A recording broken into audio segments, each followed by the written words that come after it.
हैदराबाद जी एहतसाब अदालत में मटियारी ऐं Naushero Feroze motorway mega corruption case जी ॿुधणी दौरान ॿीहर जवाबदारनि ते फ़र्दे जुर्म लागू करे छॾियो आहे। अदालत टिनि जवाबदारनि जी गिरफ़्तारी खां अॻुवारी पकी ज़मानत मंज़ूर करे छॾी। ॿुधणी दौरान गिरफ़्तार थियल जवाबदारनि खे पुलिस नारा जेल मां अदालत में पेश कयो, जॾहिं त ज़मानत कराईंदड़ मटियारी जो मुअतल DC अदनान रशीद, ताबिश शाह, सऊदुल हक़, मुख़्तियार चांडियो, असलम पीरज़ादो, ठेकेदार ज़ीशान सहतो ऐं ॿिया वकीलनि मार्फत अदालत में पेश थिया।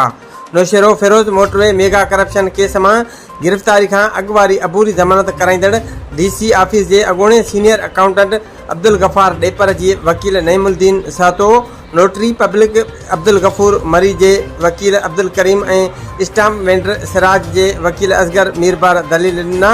वकील जा दलील ॿुधण बाद अदालत जे जज महबूब अली दायो टिनी जवाबदारनि जी पकी ज़मानत मंज़ूर करण जो हुकुम ॾिनो।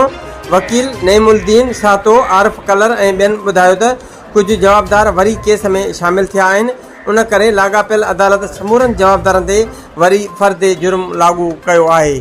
कैमरामैन मोहसिन अली सां गॾु शबीर अबड़ो, रोज़ाना धरती न्यूज़, हैदराबाद।